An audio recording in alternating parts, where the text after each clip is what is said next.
needs no introduction. However, contractually, we are obliged to provide one. And in fact, according to his agent, it must contain the phrase Hollywood heartthrob, star of A Knight's Tale, on-screen son of Mel Gibson. Say hello to Mr. Heath Ledger. Can I go straight off the bat?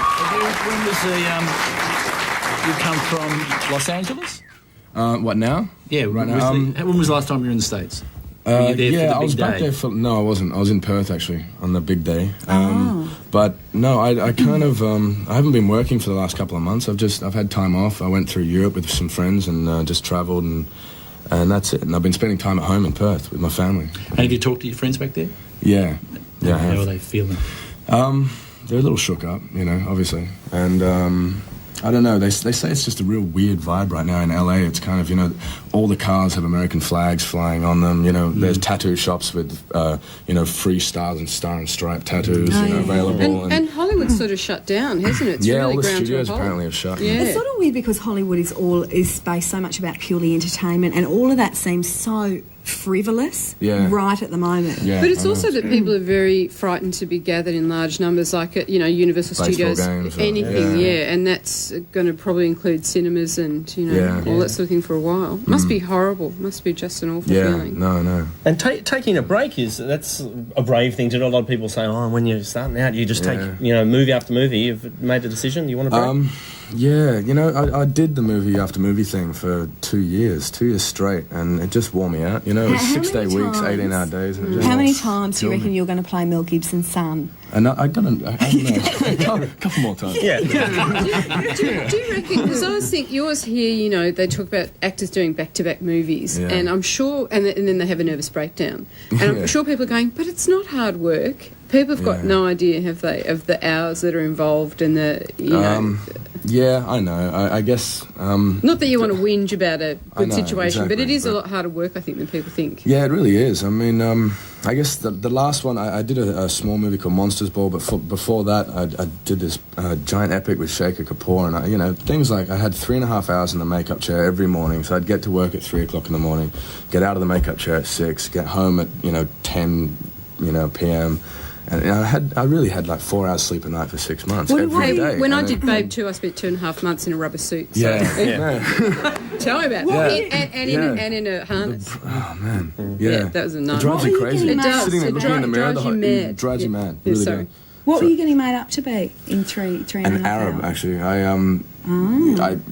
My character, he goes off to Africa and disguises himself as an Arab for a year. It's the story of Four Feathers. I don't know if you know it. They've done it like 5 times before. Oh, yeah, they get sent the white feathers. Yeah. Cowardice or something. Yeah. And where did you shoot it? In Morocco. Oh, did you like that? Yeah, loved it. Loved it. But with those hours, do you actually... Is that 5 days or 7 days a week when you're talking those... 6 days. So you get 1 day, and presumably you're not going to go off... You don't do anything. On a mad sightseeing. You can't, yeah. And because we're so isolated, we're in this little town called...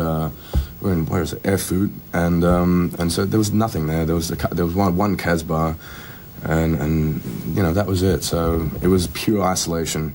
And it was just our hotel room. You'd go home and you're just in your hotel room by yourself, eat the same thing for dinner every night. You just had a routine, and that was it. So you didn't rock the Casbah? I didn't. So what are you thinking now? You want to sort of maybe not base yourself so much there, more here, or I do.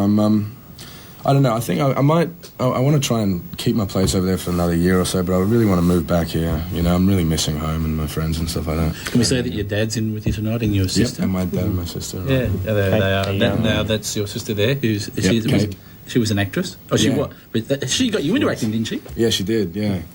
No, we actually reunited them before the show. When you're sort of making these decisions about what films you'll take up and that sort of thing, do you go into a consultative sort of situation with like a manager, an agent? Do you have a team of people? Do you go on gut instinct? What sort of... Gut instinct, yeah. Yep.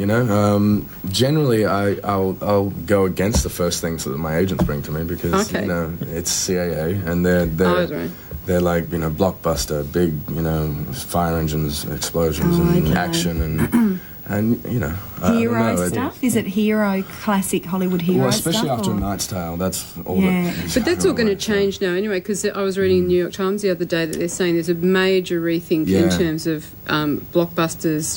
The blow 'em up, all that sort of thing. So you're going to. I know. Head for the It's kind of romantic like we've comedies, witnessed or- a little bit of like life imitating art in a sick, surreal way. But in a Yeah, way it that they is, kept yeah. saying, they kept saying during those first few days, this was like some scene from a movie, and you go, no, it's nothing like a scene from a movie because it's really powerful and awful, and it wasn't Independence Day at all, was it? But then when you looked at all those projects that had been pulled at the moment, the Collateral damage storylines of all of them. Have you seen the all Siege? involved, Have you seen the Siege? It's virtually. That's what my housemate said. That That's what is she said. scary. Yeah, and it is almost like sort of that. The dreaming of Hollywood has imagined for people. You created a vision, almost a map for people of how to strike at the heart of what would be the like worst Fight Club nightmare. and all those kind of And there were you doing good, wholesome stuff, jousting. Are we allowed to? I was going to say... Was that what it was like? Does it hurt? Of course it would. Did you take many hits, mate? Did you take many hits? No, I didn't take any. They wouldn't let me ride a bicycle insurance-wise, let alone get knocked So off you a didn't horse. properly learn? I did. I mean, at times I had to do it, but I mean, those guys were crazy. Those stunnies were really hitting each other. Like, Stunnies are mad. They are They're a mad, breed yeah. apart. Yeah, they really But are. don't you reckon one of the great things I think with doing film is that you get to really vicariously do so Live it many out, adventurous things like, I don't know, an astronaut fireman, all those sort of things without the tedium. Yeah, definitely. But then is there also a temptation to start to believe your own publicity? Yes and no. I can understand it, but I really don't really read a lot of it, and I just don't believe it. I really don't believe this stuff, It's good or hard bad, not especially to, the good though. stuff. I think it's really healthy If someone's not to believe interested the in good stuff. if you, what's the process of getting you for a movie? How does it happen? They then send you the script and you go, yeah, I like it. What happens then? Do you go talk to the director? Yeah, I guess. But I don't know. It's a screened process, It's not like everything, doesn't just arrive on my doorstep. Obviously, it goes through the agency, and then they make their decisions, and then you get what they think is right for you. I should warn you, Glenn's got a script. I was thinking, what's this under the table? back away very quickly. And is it true you're keen to play the role of Ned Kelly? Yeah. Well, we're talking about it right now. You know who's played that before you, don't you? Yeah. That is a great idea, yes. I reckon. It's he was one a of those, young guy, He died at like 25 or something. 26. Yeah, and I know it's that's been the interesting thing in history, isn't it? Often you go, you expect everyone to be like 50 when they do I know, something important. especially like the beard. He had the Really, beard, was he exactly. 20? So you Was he figured, 25? Yeah. God, I didn't realise that. Yeah. But it's more armour, you do know that, don't you?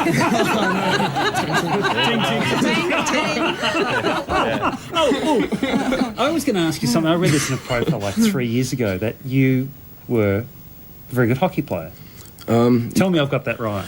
Yeah, well, I mean, I played hockey for 15 years of my life, yeah. Right. It was a big part of my life. Were you a bully? The bully? Was I what? A bully? The bully. Hockey no. 1, hockey 2? No, I was... that rule was out by the time I started playing hockey. I think. really? Yeah. Because I asked our office somehow find a photo of Heath as a Playing hockey player. Oh, Yeah. And that's which nice. one? Closer. Hang on, don't tell us. I can... Did you have... How No was your idea. hair? That was Front just- row. No, Front that's row. just chosen it. There we Yeah. Lock it in. Back row. Never have got that. Oh, okay. And where's Heath? You weren't goalie, were you? No, where am I? Oh, don't. Maybe that's just a hockey team. Right, okay. Oh, right, That's just a random.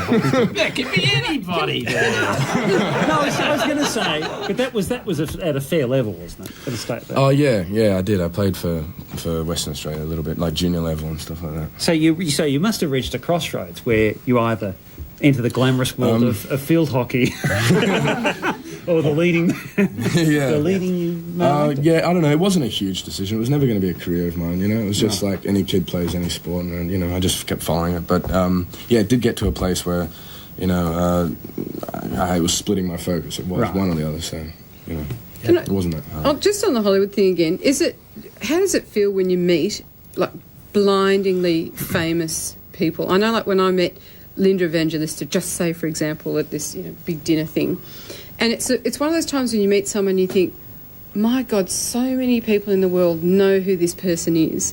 How did that feel for you when suddenly you've gone from being, just a bloke in Australia to, playing Mel Gibson's son, meeting Mel Gibson, hanging around with him and people of that sort of ilk, and then when it becomes normal? It was good and bad, because sometimes you get disappointed, Now Right. sometimes I don't really want to meet some people because it kind of destroys Assholes. Yep. Yeah. Yeah. Yeah, so I don't know. I guess, and then on the other hand, you can be pleasantly surprised. They can be just really genuine, normal, nice people, and it kind of, that.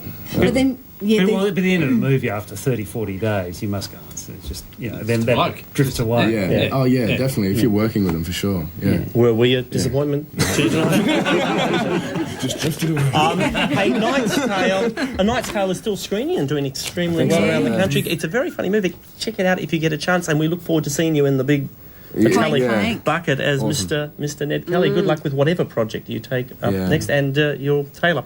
Would you please thank Mr. Heath Ledger for joining us? Back with more panel right after this.